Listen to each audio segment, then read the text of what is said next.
अच्छा, दीपक हुड्डा के नाम की तुत्ती बोल रहा है, हरियाणा को होंगे राजस्थान तक खेलन का क्या कारण है? मुझे याद है कि मतलब 3 साल हो गए थे मुझे हार्डवर्क करते हुए।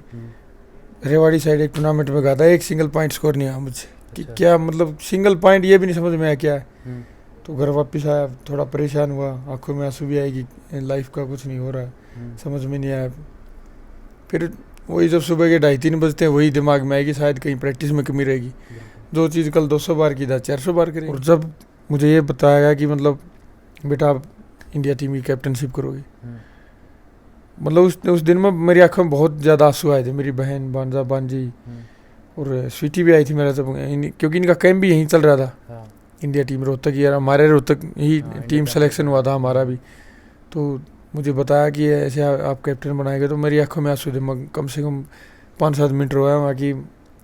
इतनी बड़ी उपलब्धि हम्म, अपने पूरे हिंदुस्तान का 150 करोड़ हिंदुस्तानियों के ऊपर, कप्तान, इतनी बड़ी जिम्मेदारी। तकरीबन 1.5-2 साल मेरी लाइफ में ऐसा रहा कि मैंने रात को खाना खाने के बाद भी प्रैक्टिस की होगी। गली में चेयर रख के उसको 500-500 बार किक करना, शोल्डर की प्रैक्टिस करना, ऐसे ही। तो ऐसे ही खेलता रहा। हरियाणा पुलिस सबको हराया था, हाँ, फर्स्ट आए थे।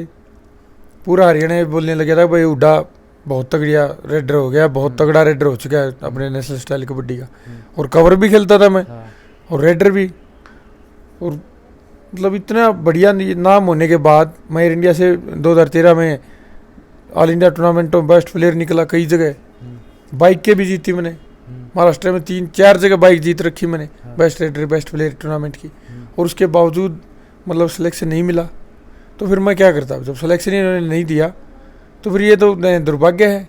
यही राजनीति मैं बता रहा हूँ ना, जैसे ये हुई ऐसे ही तो फिर लीग में भी हुई पिछले 2 सीजन से। हाँ, तो ये जब राजनीति का शिकार होगा तो क्या करेगा खिलाड़ी। बिल्कुल। ये तो मेरे सौभाग्य की, मेरी किस्मत की बात है कि गहलोत साहब जो मतलब हमारे कबड्डी के तो जन्मदाता हैं, यहाँ तक पहुँचाने वाले, उन्होंने मेरे सर पर हाथ रखा, राजस्थान से खेलने का मौका दिया कि बेटा अब तू यहाँ से खेलना। और आज उनकी बदौलत है कि मौका नहीं मिलता तो मैं यहाँ तक नहीं पहुँच पाता। बिल्कुल। उनके वजह से नेशनल्स खेला राजस्थान से। हम 2015 में ही फाइनल भी खेले बेंगलोर में। हम हाँ, हाँ, 1-2 पॉइंट से हम हार गए लेकिन फाइनल खेले। ये हरियाणा देखने वाले बस सारे दर्शकों ने मोदू जागरण की राम राम भाई। इंडिया टीम के कैप्टन दीपक निवास हुड्डा आज हमारे साथ है, प्रो कबड्डी के भी स्टार है, अर्जुन अवार्डी भी है। तो आज लाइफ का बारे में जानांगे, कबड्डी में कैसे आने होया और फैमिली के बारे में सब कुछ जानांगे। तो सबसे पहले राम राम भाई साहब। राम राम मोदू भाई। फिट हो भाई साहब? हाँ फिट पूरे भाई, कल भी एक टूर्नामेंट जीत के आए 1 लाख रुपए की। हाँ अच्छा अच्छा। अच्छा भाई साहब, ये दीपक निवास हुड्डा, दीपक आपका नाम हो गया, हुड्डा आपका गोत हो गया, निवास क्या है? मेरे पिताजी का नाम है भाई, मोदू गुजर गए थे तो उनका नाम ऐड करवाया था, राम निवास नाम था उनका, बिल्कुल तो निवास उनका नाम ऐड है बीच में। बिल्कुल। अच्छा भाई साहब, कबड्डी में कैसे आना होया? कबड्डी में मोदू भाई मैं प्रॉब्लम्स हो गई थी लाइफ में इतनी कि पढ़ाई छोड़नी पड़ी थी। मेरी माँ तो मैं जब 4 साल तभी गुजर गई थी, और पिताजी भी 12वीं क्लास में पढ़ाई करता तो वो भी गुजर गई। तो पैसे तो पढ़ाई के लिए थे ही नहीं मेरे पास। और कबड्डी एक ऐसा खेल था जिसमें खर्चा बहुत ही कम होता है, एक अपने कच्चा बनियान लिया और चल दिए। तो तब तो फैमिली प्रॉब्लम की वजह से आया था, क्योंकि मेरी सिस्टर थी, मैरिड थी, वो मेरे से कई साल बड़ी है। आज उनके जो बच्चे हैं वो दोनों, ये समझ लो कि मेरी भांजी तो जूनियर एशिया चैम्पियन बन चुकी बॉक्सिंग में, और मेरा भांजा प्रतीक दैया प्रो कबड्डी लीग में स्टार रेडर है, पिछली बार 180 रेड पॉइंट बनाए थे। तो तब वो बहुत छोटे छोटे थे, मेरी भांजी नर्सरी क्लास में थी और भांजा फर्स्ट में। तो वो आके रहने लगे थे। अच्छा अच्छा। तो उनको भी संभालना था, घर की देख रेख भी करनी थी, तो उनको संभालता है, फिर अपनी पढ़ाई पे खर्च करता। पैसे थे नहीं उस टाइम मेरे पास। बिल्कुल। तो मतलब कैसे दिमाग में आई? गांव की टीम थी या मतलब किसी और ने कहा भाई तो कबड्डी में आ जा या और कुछ कर ले, तना पूरा फ्यूचर बन जाएगा? गांव में खेलते थे मेरे गांव में, लेकिन मेरा एक दोस्त था नरेंद्र हुड्डा, तो उसने बोला था कि आप कबड्डी खेलो क्योंकि पैसे भी नहीं है, इतना खर्चा लगता नहीं है। और मेरे पिताजी की डेथ होगी तो मेरे पास ऑप्शन भी नहीं था। मेन बात यह कि मेरी समस्या इतनी थी कि मेरे पैसा तो एक भी नहीं था मेरे पास। तो मैंने सोचा कि शायद कबड्डी से जल्दी कोई जॉब मिल जाएगी तो बच्चों की देख रेख कर पाऊँगा। बिल्कुल। नरेंद्र हुड्डा नीटा? हाँ नीटा। तो भाई नीटा और अमित हुड्डा दोनों भाई है सके। वो नीटा आज हरियाणा पुलिस में है शायद, अमित इनकम टैक्स में। हाँ अमित इनकम टैक्स। तो भाई साहब कबड्डी में जब आप आए थे नहीं अपना गला और कौन से चेहरे हुए करते अपना गाँव की बात करा? गांव में थे, मैं मेरे से तो सभी सीनियर थे, कोई मैं तो ये समझ लो 12वीं में पढ़ाई छोड़ के खेलना स्टार्ट किया था। अच्छा अच्छा। तब तक ये नीता और ये अमित वगैरह इन्होंने तो कई कई नेशनल खेल लिए थे, स्कूली वगैरह जूनियर वगैरह। हाँ हाँ हाँ। मतलब गांव से अलग फिर कहाँ प्रैक्टिस शुरू करी आपने, 12वीं गए हो प्रैक्टिस करने? मैं प्रैक्टिस से उस टाइम में तो भाई बहुत ही मतलब, अब तो उससे आधी भी नहीं होती। हाँ। उस टाइम तो मैं सुबह 3 बजे उठता था, कभी कभी 2:30 भी उठ जाते थे, 6:30-7 बजे तक प्रैक्टिस करता था। फिर घर की जैसे मैं पढ़ाई में बहुत अच्छा था, तो घर के पास एक प्राइवेट स्कूल था गांव में ही, तो वहाँ पे जॉब मिल गई थी 4,000 रुपये में, तो वहाँ बच्चों को पढ़ाने के लिए जाना पड़ता था। तो फिर दिन में 2:30-3 बजे आता, तो वो ब्रेकफास्ट लंच कह लो, आजकल तो ब्रेकफास्ट नाम आ गया, तब तो कुछ नहीं। हाँ। तब मैं अपनी रोटी खाता था भाई, और फिर 4-4:30 बजे फिर, और उससे पहले भी हाँ खेतों में भी काम करना पड़ता था। अपने कपास वगैरह की खेती 2-2 एकड़ में लगा रखी थी, तो उसमें वो अपने नड़ाना बोलते हैं ना, 2-2 किला मकेला नड़ा रहा था। अच्छा अच्छा। फिर शाम को फिर ग्राउंड प्रैक्टिस के लिए चला जाता था। अच्छा, मतलब जो आपने स्पोर्ट करे कर दे, आपका फिर फैमिली था अलग, कौन कौन से थे उस टाइम? भाई ज़िंदगी के सफ़र में ऐसे कोई भी काका ताऊ ऐसा कोई भी नहीं रहा कि जिन्होंने सपोर्ट किया हो, क्योंकि घर पे मेरी सिस्टर, मेरे भांजा भांजी और मैं, ये 4 आदमी ही थे, एक दूसरे का सहारा समझ लो। सपोर्ट कुछ भी नहीं थी उस टाइम।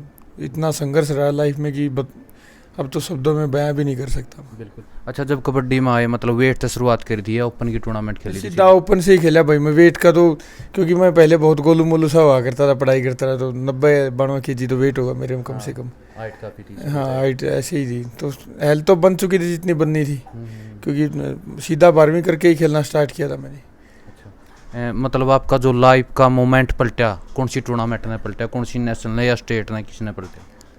मेरा पहली सीनियर नेशनल ने पलटा था वैसे तो, लेकिन उससे पहले तो बहुत लंबा सफ़र रहा ज़िंदगी में। मतलब इतने हार्डवर्क के बाद ये तो मैं करता ही था, सुबह 2:30-3 बजे उठ के, और रात को भी देर तक, तकरीबन 1.5-2 साल मेरी लाइफ में ऐसा रहा कि मैंने रात को खाना खाने के बाद भी प्रैक्टिस की होगी। गली में चेयर रख के उसको 500-500 बार किक करना, शोल्डर की प्रैक्टिस करना, ऐसे ही। तो ऐसे ही खेलता रहा मैं। मुझे याद है कि मतलब 3 साल हो गए थे मुझे हार्डवर्क करते हुए। रेवाड़ी साइड एक टूर्नामेंट में गया था, एक सिंगल पॉइंट स्कोर नहीं आया मुझसे। कि क्या मतलब सिंगल पॉइंट, ये भी नहीं समझ में आया क्या है। तो घर वापस आया, थोड़ा परेशान हुआ, आंखों में आंसू भी आए कि लाइफ का कुछ नहीं हो रहा है, समझ में नहीं आया। फिर वही जब सुबह के 2:30-3 बजते हैं, वही दिमाग में आएगी शायद कहीं प्रैक्टिस में कमी रहेगी। जो चीज़ कल 200 बार की था 400 बार करेंगे। तो मैंने लाइफ में कभी गिव अप किया नहीं, और खेल में उतार चढ़ाव तो कितने भी लीजेंड खिलाड़ियों सबकी लाइफ में आता है। ऐसे ही फिर 2013 में मैं एयर इंडिया में, अजय ठाकुर मेरा तभी से दोस्त बना था। तो अजय ठाकुर का कॉल आया था कि ऐसे ऐसे मैं एयर इंडिया से, अजय ठाकुर बोल रहा, नाम तो सुना ही था, अच्छा खिलाड़ी था। हाँ बहुत बढ़िया खिलाड़ी था। तो कि छोटे भाई आप यहाँ आ जाओ और हम आपका कॉन्ट्रैक्ट करें एयर इंडिया में, हमने सुना है कि हरियाणा में बहुत अच्छे खेल रहे हो। उससे पहले मैं कथुरा में स्टेट हुई थी अपनी कांग्रेस वाली, तो उसमें हमने सबको हराया था। हरियाणा पुलिस में 7 एशियन गेम्स प्लेयर खेल रहे थे, अनूप, सोनू नरवाल, ये सभी खेल रहे थे, जसमेर सिंह, इन सबको हराया था। तो जसमेर ने अजय को बताया था कि ऐसे ऐसे, अजय ने पूछा होगा कि हमें नए खिलाड़ी चाहिए एयर इंडिया के लिए। तो जसमेर भाई साहब ने बताया, तो अजय कॉल आया, मैं वहाँ गया।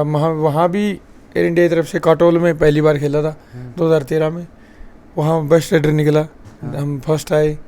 तब फिर एयर इंडिया ने कॉन्ट्रैक्ट कर लिया था। उसके बाद तो मैंने कभी पीछे मुड़ कर देखा नहीं। हरियाणा में जितनी भी टूर्नामेंट होती सब में तकरीबन फाइनल खेलते थे।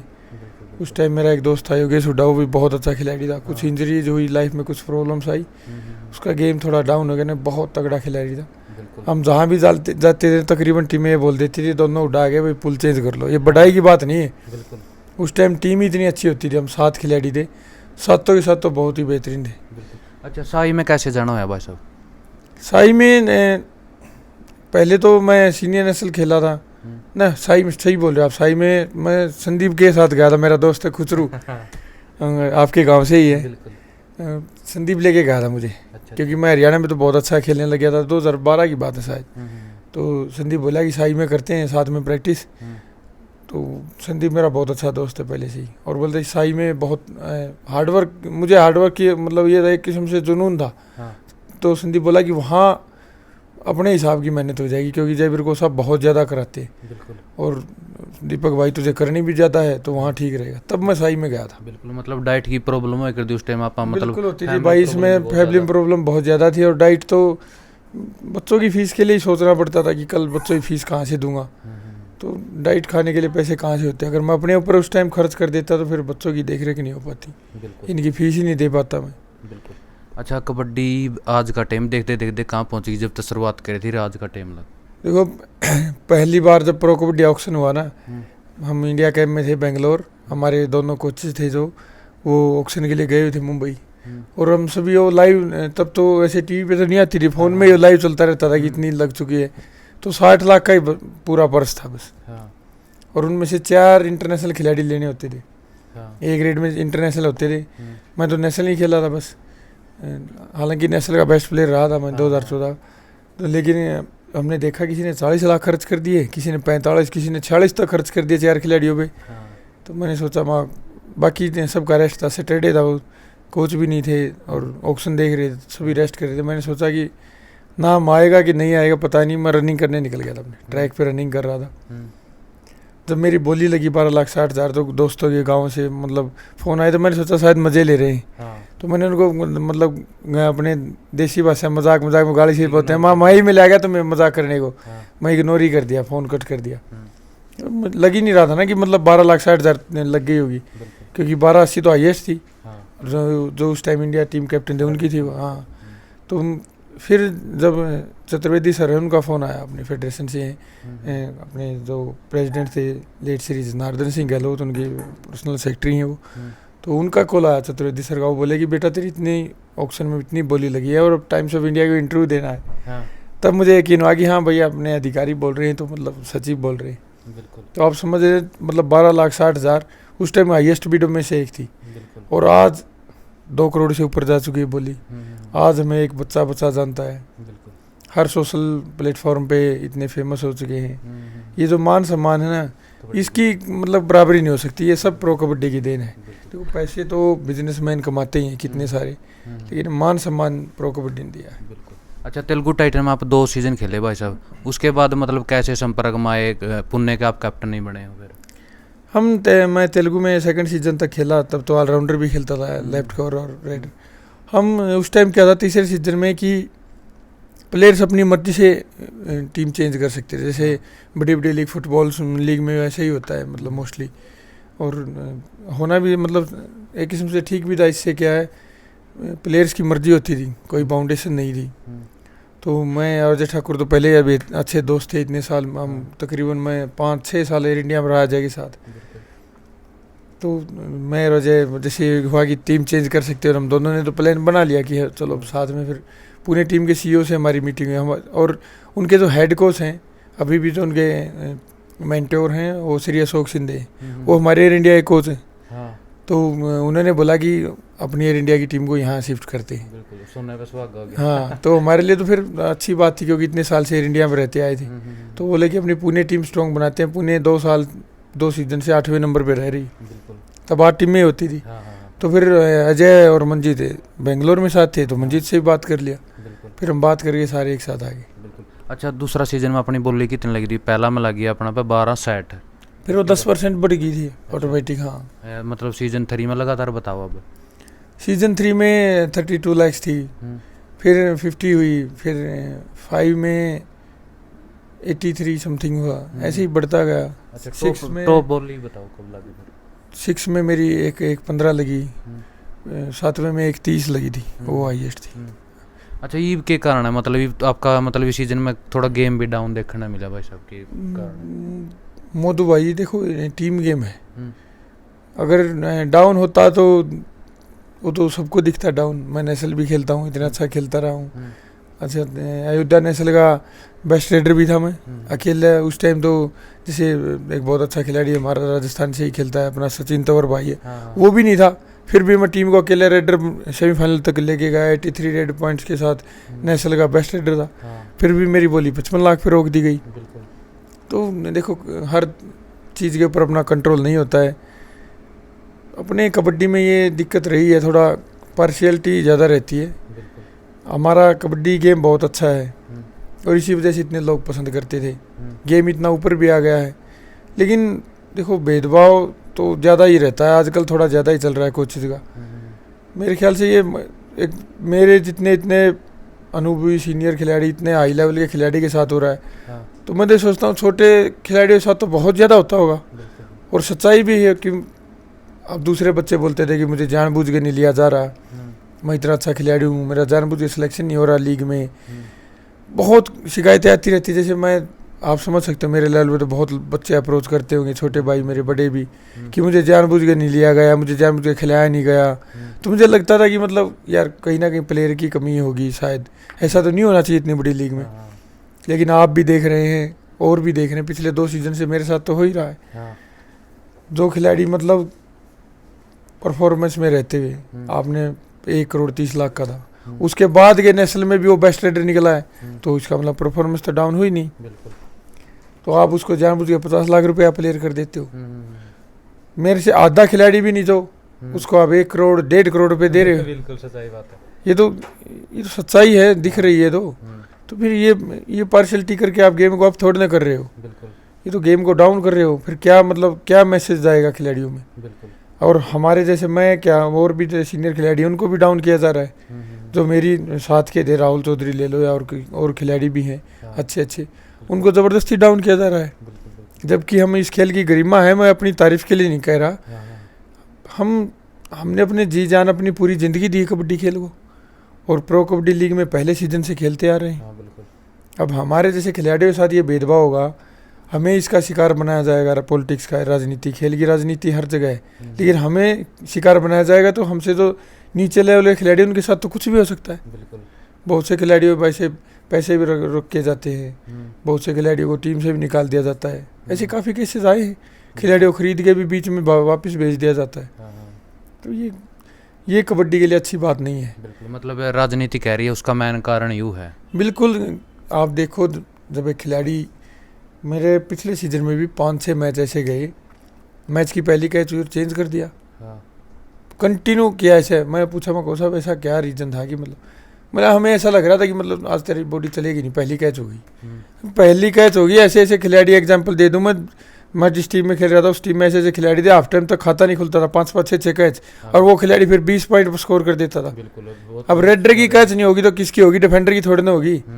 और वो पहली कैच मान लो पहला पॉइंट आ गया, इसका मतलब ये थोड़ी ना कि वो 50 पॉइंट स्कोर कर देगा। बिल्कुल। या पहली कैच होगी तो इसका मतलब वो 0 पे ही रहेगा। इतना बड़ा खिलाड़ी को मतलब आप होता है कि मतलब मोटिवेट करना, और हम मोटिवेट खुद से ही रहते, लेकिन ऐसा थोड़ी ना कि मतलब एक टांग खींचे। और टीम गेम में तो ऐसा होता है मधु भाई की, सिंगल गेम में तो हम दिखा सकते हैं मेरे अंदर कितनी कैपेबिलिटी है, पावर कितनी है, वो तो सबको अलग दिखेगा। लेकिन टीम गेम में तो 7 खिलाड़ियों में किसी को बाहर निकाल के एडजस्ट कर सकते हैं। और इसमें क्या है, खिलाड़ी के ऊपर इतना उसका दिखने भी नहीं देते, क्योंकि मुझे निकाल दिया, किसी और को फंसा देंगे, किसी और को फंसा देंगे। टीम गेम में किसी खिलाड़ी को भी डाउन करना बहुत आसान है। मतलब अकेला का तो अपना दम दिखा, हाँ भाई सारी उसने दिखा, इस बिना तो काम नहीं चल रहा है। लेकिन टीम गेम में मतलब कई बार फिक्स भी हुआ, कई मैंने बहुत सारे मैच फिक्स लागे। कुछ प्रो कबड्डी के जो स्टार है वहाँ बाहर बैठे थे, अरड़ की टीम ऊपर बिक गई। देखो, ये मेरे ख्याल से ये तो हमारे खेल के लिए बहुत बुरी बात है, लेकिन अब तक ऐसा तो कुछ हमारे गेम में नहीं है। अफवाहें तो फैलती हैं, लेकिन कबड्डी अब पाक और साफ गेम है, इसमें तो कोई दो राय नहीं। लेकिन हाँ, जैसे मैं बता रहा था कि बहुत, जैसे पवन सहरावत था, ये टीम गेम की बता रहा हूँ मैं, उसको इंजरी हुई, वो बाहर निकल गया, इंजरी वजह से नहीं खेल पाया, इतना अच्छा खिलाड़ी लीग का।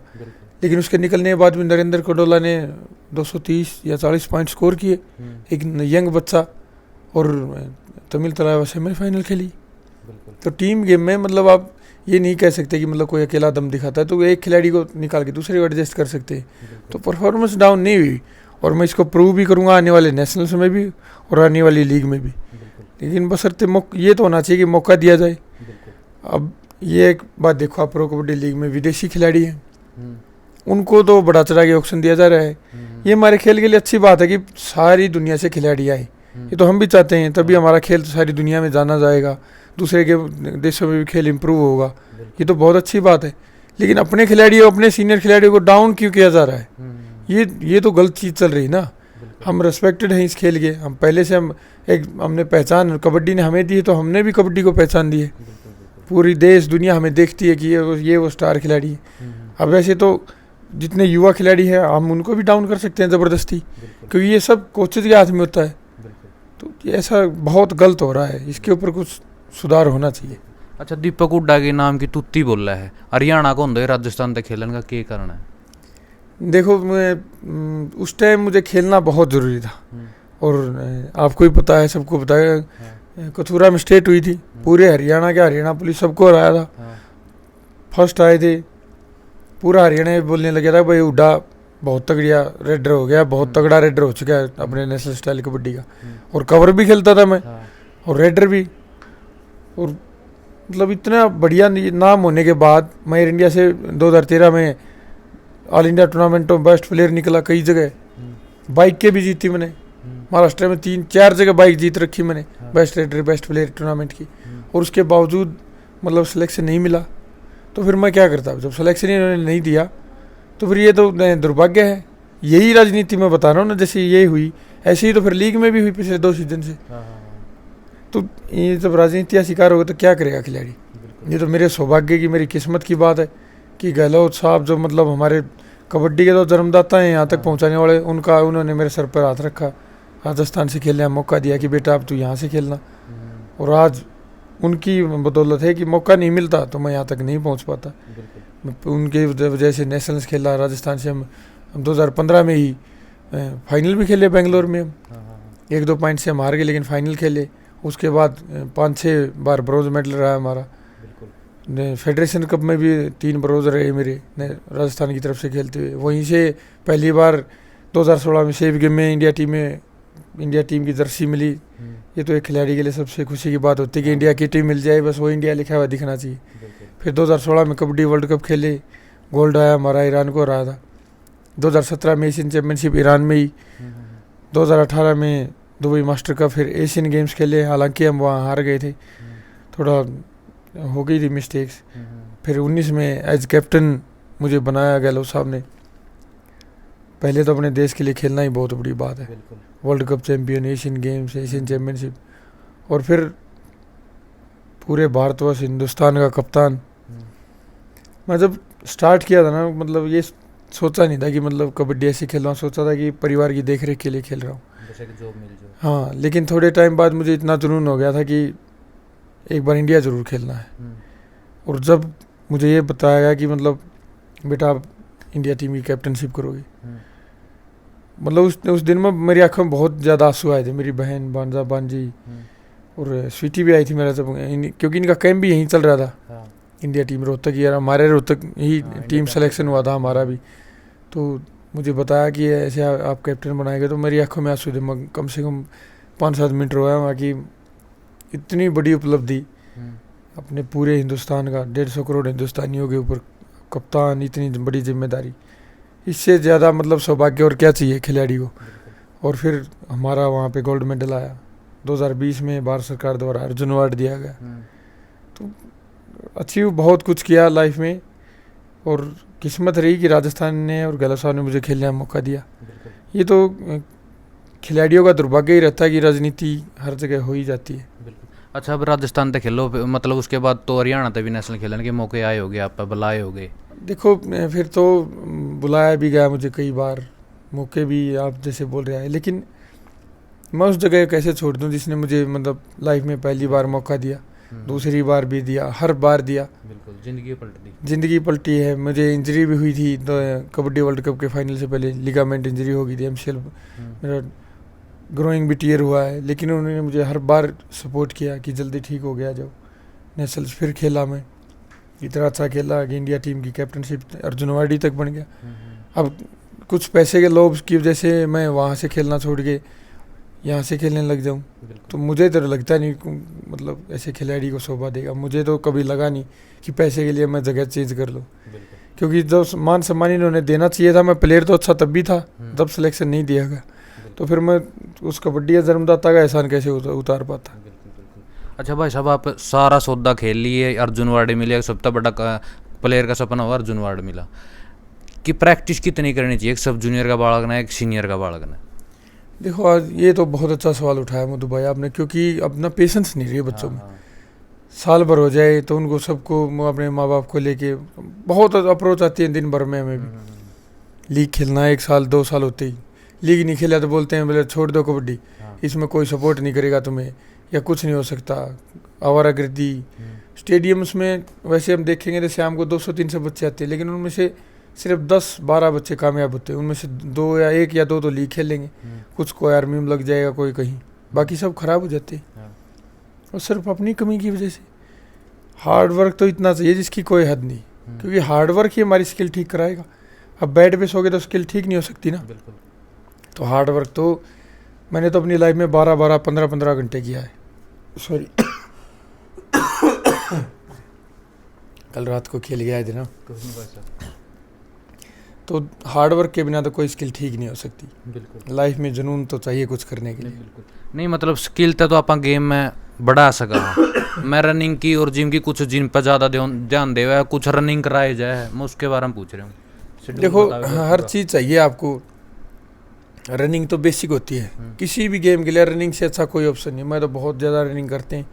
टूर्नामेंट खेलने जाएंगे उससे भी 1 दिन छोड़ के पहले क्रॉस कंट्री मार गए थे मैं और मेरा भांजा।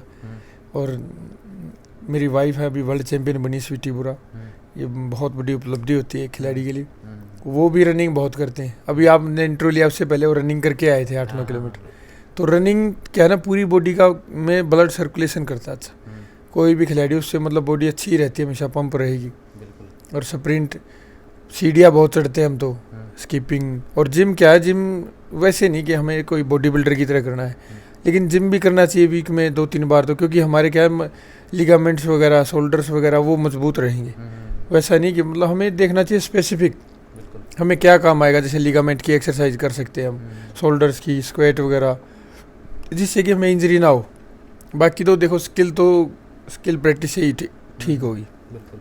जैसे किसी रेडर है, उसको टच की प्रैक्टिस करनी है तो ग्राउंड रनिंग है, टच करो आप। हम स्टल रन करते हो, मैं तो दिन में 500-500, 1000 भी कर लेता था। और ऐसे थोड़े हम कि विचारों से सोच लिया कि टच करना है, टच हो जाएगा। ऐसे जैसे किसी को किक मारना है, कोई रेडर चाहता है मैं किक मारूँ, तो उसकी प्रैक्टिस करो आप। मान लो आप डेली 100 बार करोगे तो कब वो जाके 1 लाख बार होगी, तो तब आपकी वो परफेक्ट बनती है। ऐसे नहीं कि मैंने सोच लिया कि मैं आज किक मार दूंगा और वो लग जाएगी। उसको महीनों भी लगेंगे, साल भी लग सकते हैं। ऐसे ही कोई कॉर्नर है, डाइव कैच करना चाहता है, तो उसको उसकी पता नहीं कितनी बार प्रैक्टिस करनी पड़ेगी। अच्छा, एक बार आप पहलवान जी उस पर एयरफोर्स में जॉब लग गए थे, क्यों छोड़ दी? क्या कारण था? बढ़िया जॉब थी। नहीं, जॉब अच्छी थी भाई, लेकिन मैं क्या,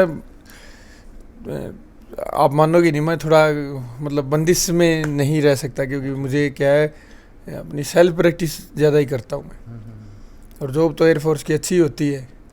तो मेन रीज़न तो यही था कि मुझे मतलब ये फील नहीं हुआ कि मतलब मेरी प्रैक्टिस हार्ड वर्क उतना हो सकता है। और उस टाइम क्या थोड़ा बंदिश भी थी वहाँ पे। अब तो जैसे आर्मी, एयरफोर्स, नेवी, हर जगह मतलब क्या मोस्टली यहीं कैंप लगते हैं। एयरफोर्स का भी भिवानी लग जाता है, और नेवी वगैरह लखनऊ माजरा दिल्ली रहती है, तकरीबन दिल्ली रहती है। रेड आर्मी, ग्रीन आर्मी सब दिल्ली रहती है। तो उस टाइम क्या थोड़ी बंदिश रहती थी कि मतलब आपको छुट्टी नहीं मिलनी। और मेन रीज़न था कि मुझे घर पे आना बहुत ज़रूरी था। मेरी सिस्टर थी, बच्चे उस टाइम बहुत छोटे छोटे थे। अब तो वो स्टार खिलाड़ी हो गए मेरे भांजा भांजी, लेकिन उस टाइम क्या बहुत छोटे थे और घर पे कोई देख रेख वाला नहीं था। अब उनके साथ इस पैसे का क्या करता, मैं उनकी देख रेख ही नहीं कर पाता। तो मेन चीज़ ये थी कि मुझे घर पे भी टाइम देना था।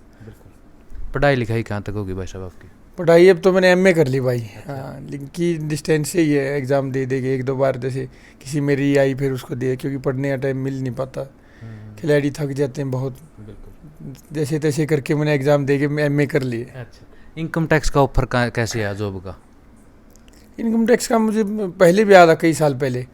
तो मैं तब भी नहीं किया था। अब तक तो मैं बड़ा अफसर बन चुका था इनकम टैक्स में, मुझे कई साल पहले आया था। तो मेरा कोई प्लान नहीं था। मेरा एक ही सपना था कि जैसे इंस्पेक्टर या डीएसपी लगना है बस।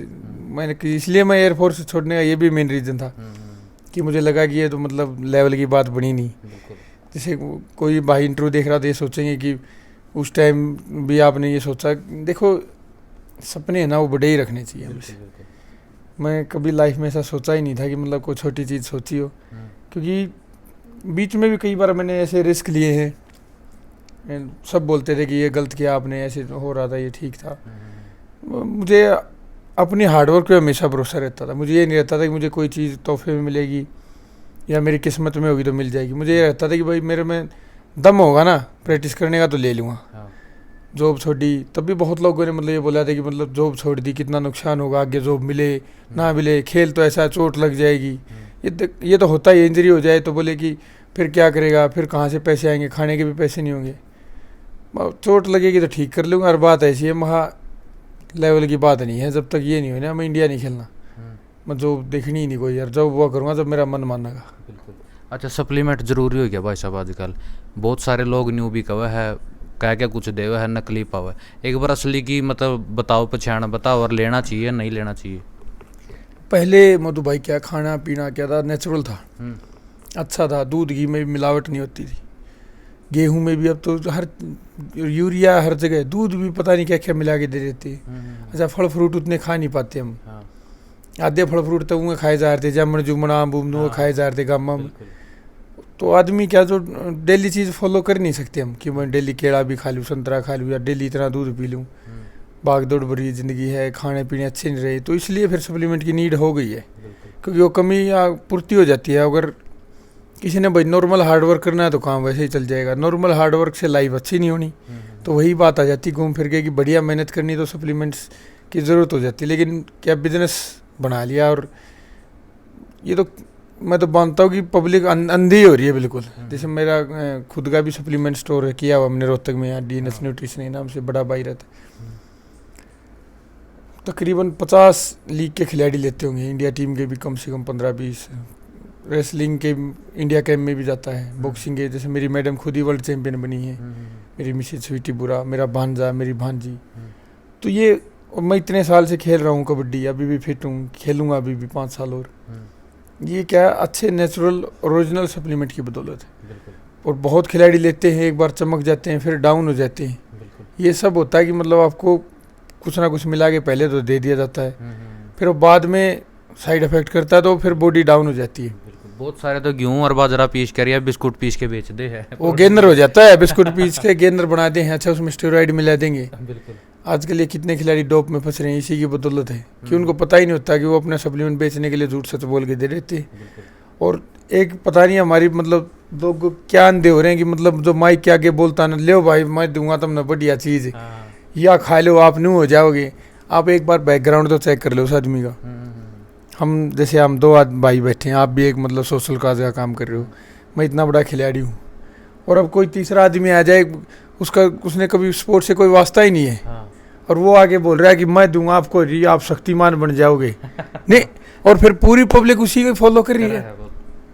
सोशल मीडिया ने बहुत सारे चढ़ा दिए लेकिन उनकी जानकारी दीपक पहलवान का नाम चल रहा है, खुदे उड़ते ले हुए बेरा भी है गल, आप गले बने हुए कई बार मतलब नकली सौदा दे दियोगा।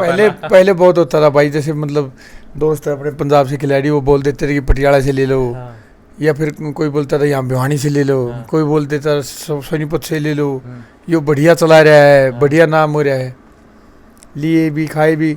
एक तो साला उस टाइम पैसे इतनी मुश्किल से आते थे, कोई टूर्नामेंट जीत के थोड़े रुपए आते, सोचते थे कि इनसे सप्लीमेंट खाएंगे, गेम और स्पीड इंप्रूव हो जाएगी या एनर्जी आ जाएगी बॉडी में, और फिर वो नकली चेप देते थे। और यही मान के पब्लिक आज भी खा रही, पता नहीं कौन। तो ऐसे ऐसे भी देखे मैंने, जैसे बात चलती है, बच्चे बता देते कि मतलब उन सप्लीमेंट्स की कोई भी मतलब डब्बी उसकी टेप उतार के दे देते हैं और फिर भी खा लेते हैं। ओरिजिनल है तो आपको हम कुछ उतारने की जरूरत नहीं ना। नहीं, कई बार वो भी तो करे भाई साहब, मतलब ये डब्बा पे तो रेट की में हो रहा है, और वहाँ के बेरा 5,000 रुपये फालतू से उसे का चेप दे एक्सपायरी की, और ये एक्सपायरी मार देते हैं। और देखो, एक जो ओरिजिनल होगा ना उसको इतना बोलने की जरूरत नहीं होती, जो ओरिजिनल होगा ना उसको पूरी दुनिया बखान करती है, उसको खुद इतना बोलने की जरूरत नहीं पड़ेगी कि भाई ले लो शक्तिमान बनोगे, या लो वाह लो।